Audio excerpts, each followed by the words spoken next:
rapid test is in 4-part, Part 1, Part 2, Part 3, and Part 4. Now look at Part 1. Part 1. Part 1.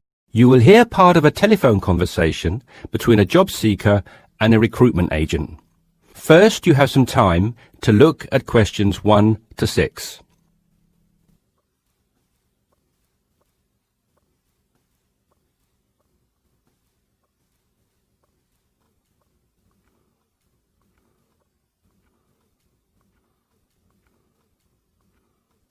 You should answer the questions as you listen because you will not hear the recording a second time. Listen carefully and answer questions 1 to 6. Yes, so that's Janet Thompson. Would you like me to spell it? If you wouldn't mind, thank you. Just the surname, please. No problem. It's Thompson. Great. Now, Janet, before we go through the openings I have here in front of me, might I just take a few more details to complete your profile on my system? Of course. What would you like to know? Well, let's start with your email address, please. OK, janthompson@hort.net. I see. Is that Jan as in Jan? No, that wasn't available. I had to make do with Jann. Here, let me spell it for you again, just to be sure. JANNTHOMPSON @hort.net. Much obliged. And could I ask, do you have your referee details to hand? Yes, what do you need? I need one work reference and one character reference from a friend or colleague. OK, for a work reference, there's Jane Foote. She's my former boss at Bermuda Girls' School, head of English. OK. My personal referee is Monica Carbody. Mon and I have been best friends since we met in Bermuda in 1991, when she was deputy head of English under Mrs. Foote. Perfect. And you mentioned, of course, that you're an English teacher, but are there any additional subjects you're qualified to teach? Yes, I have a diploma in special needs, and I can also do history to GCSE level. Very good. Before listening to the rest of the conversation, you have some time to look at questions 7 to 10.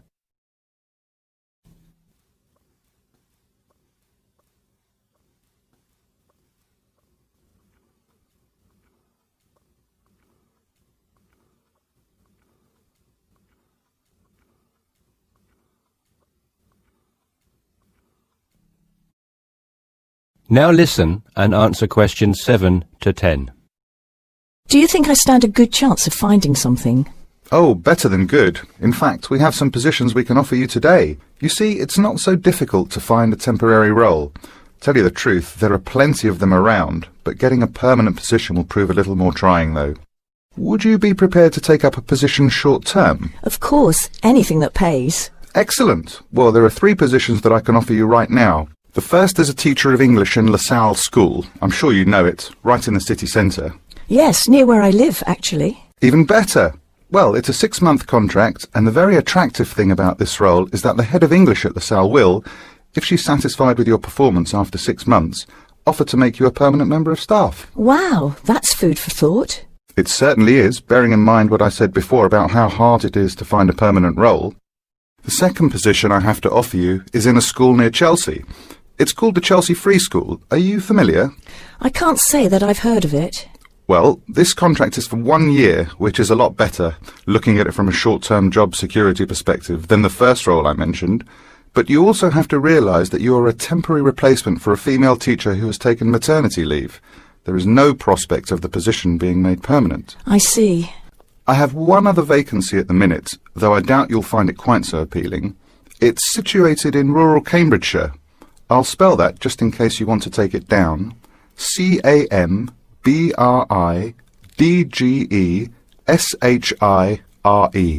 And the school simply goes by the name Cambridge, though it's not in any way related to the other more well-known establishment of the same name. I was just going to ask that. What a lovely location, though, eh? Yes, but there's a catch. It's only a 6-week contract to cover for someone on extended sick leave. I see. Well, I guess that's ruled out then. What sort of salary can I... That is the end of Part 1. You now have half a minute to check your answers.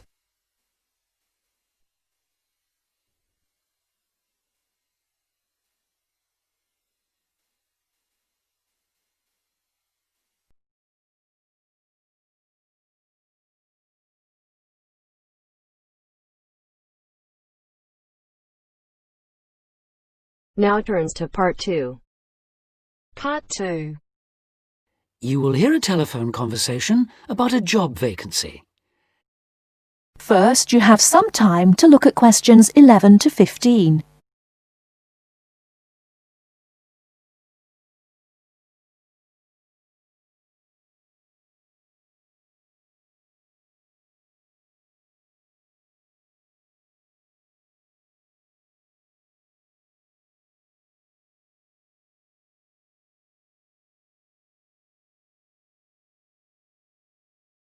Now, listen carefully and answer questions 11 to 15.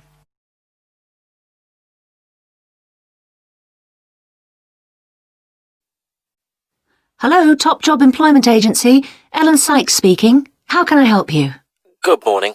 My name's Steve Collins and I'm calling about the call centre job advertised in today's paper. For an operative handling credit card inquiries? Yes, that's right. The wages and working conditions are all in the ad, so what I'd like to know now is what the work actually consists of. I should explain that I'm a student looking for a summer job, not long-term employment. That's okay. The people at Intercard say they've always found students to be honest, which of course is essential in this line of work, and they have the basic IT skills needed there. Apparently, there have been a few who didn't find it easy to get there on time in the morning, but in most cases their punctuality is as good as anybody else's. Anyway, about the work. And I know a bit about this because, as it happens, I've worked there myself. Really? Yes, for about a year.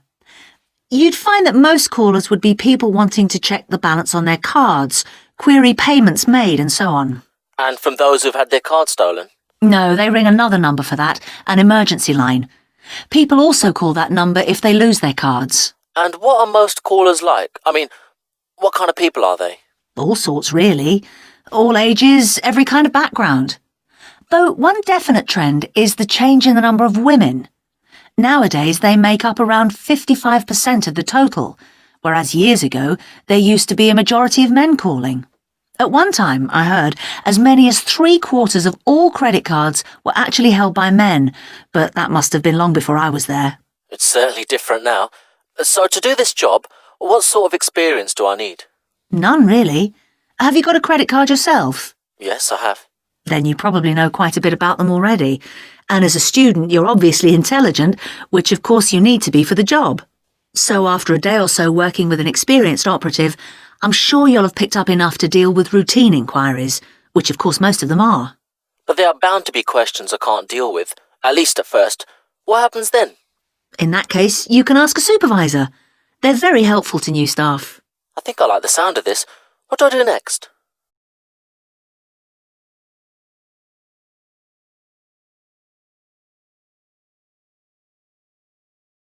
Before you hear the rest of the talk, you have some time to look at questions 16 to 20.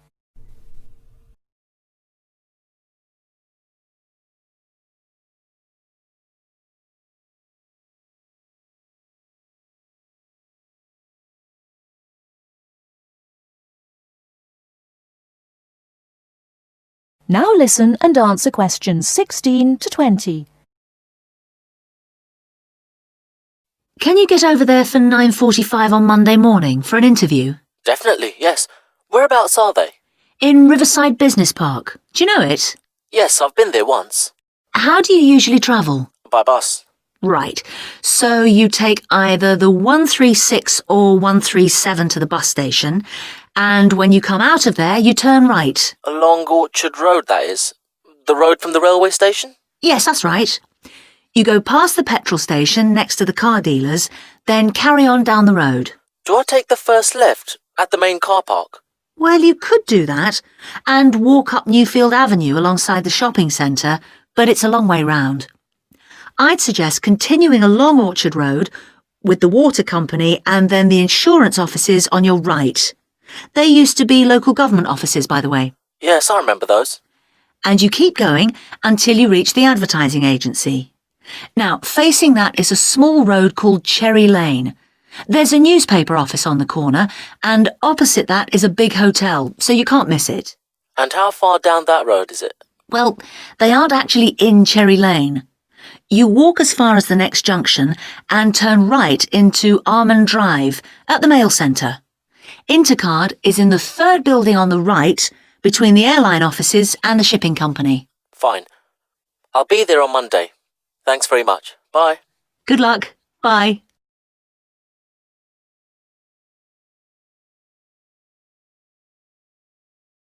That is the end of part 2. You now have half a minute to check your answers.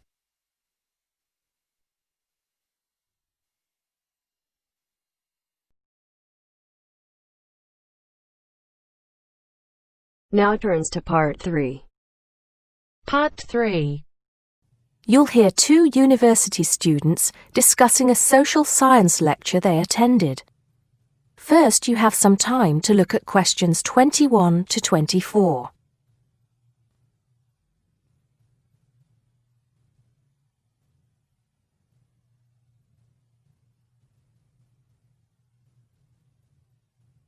Now listen carefully and answer questions 21 to 24. Did you go to the first social science lecture yesterday? Yeah. Didn't you see me there? No. I was trying so hard to understand the lecturer. What didn't you understand? A lot of it, really. For example, he said we needed to study history as part of the course, but I didn't get why. You probably missed it. He said early on that we need to learn from our past mistakes. Right. But he also said we need to put ourselves in the place of our ancestors. Why is that? I think the point is that it's not enough to know how they lived and what they did. We need to know what they thought. I see. And I've written transferable skills in my notes next, but I have no idea what that means. If you study social science, you learn skills that you can use in a job. Oh, right. Is that all? Okay, but why is that? The point he made was that in studying social science, you use a flexible and adaptable approach to learning. Before you hear the rest of the conversation, you have some time to look at questions 25 to 30.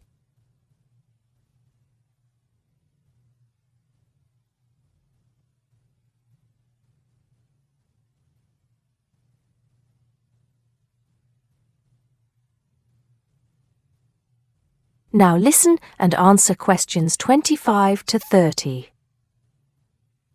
He also kept mentioning all the other subjects we will need to study as part of the course. I didn't write them all down, did you? Some of them. I think I can make sense of my notes. The first one was anthropology, which he said would cover prehistory and archaeology as well. Okay. Then there's economics. I wrote down that this was not meant to mean that we will spend all our time looking at economic theory, but more that we need to see how humans behave. That's good. I don't think I could handle economic theory. He said something about education too, didn't he? Yeah. He said we'll be looking at how cultural information is handed down from one generation to the next through teaching children. He said we'd be focusing on geography too, but I can't really remember which aspects. Can you? I noted it down, I think. Here we are, yes, particularly in relation to urban planning. It's law that I got confused about. I didn't understand why he linked that to economics. I think he meant that laws affect the way wealth is distributed. That makes sense. Now, what are the science wars? Okay, I did get that. The science wars are about how social science collects information. In sociology and social work, and in social science generally, they can only study patterns of behavior and observe. If you compare that to the way scientists work in physics or chemistry, it's very different because they use specific experiments that can be tested and which give concrete answers. Social studies is often accused of being unscientific. That's all. Okay, but it still looks like a good course, doesn't it? You don't have any regrets, do you?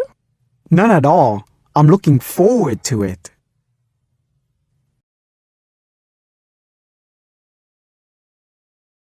That is the end of part 3. You now have half a minute to check your answers.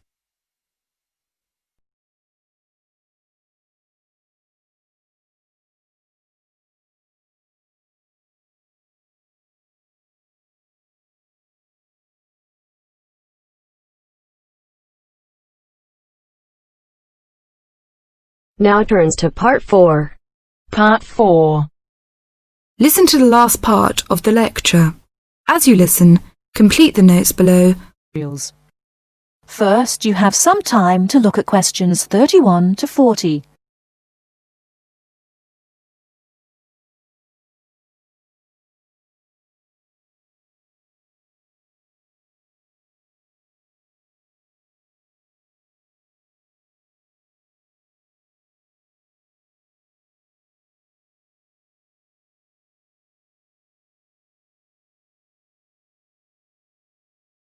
Now, listen carefully and answer questions 31 to 40.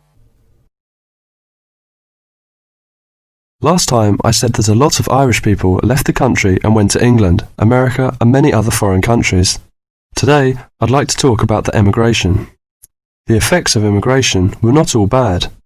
The immigrants experienced a lot of hardship in their new countries.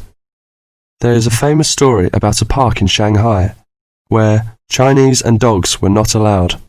Well, in England, until into the 1950s, signs for jobs sometimes read, "Irish need not apply." The immigrants often experienced discrimination, but they formed many organisations to look after their fellow immigrants. Many of these organisations later became very important. In America, the Irish chose politics as the way forward, and significant cities were controlled by Irish politicians. This movement reached its peak with the election of John F. Kennedy in 1960. His grandparents came from Ireland, and his election had a significant impact in Ireland, helping the process of recovery of self-confidence, which we have today. Today, there are 70 million people of Irish descent living outside Ireland. In America alone, there are 40 million people, and 10 million of these people have a 100% Irish background. They carried the culture of their home country with them and adapted it to their new home. They made changes which would be unthinkable in the home country, and we often laughed at the Yankees' Irishness. In fact, any immigrant who came back to live in Ireland, often after many years, found it very difficult to fit into Irish society again. They had been changed by the experience. These immigrants have always had an interest in the old country. The American letter was a letter containing dollars sent back to one's family. More recently, President Clinton has been very influential in bringing peace to the north of Ireland. Riverdance itself was the idea of a dancer who was American, who applied American methods to traditional dancing, and the fusion was immediately popular. Modern Ireland has been able to use the disaster of the last century to learn modern marketing techniques and apply them, without at the same time losing what is distinctive about itself. Riverdance is a demonstration of that distinctiveness. That is the end of part 4. You now have half a minute to check your answers.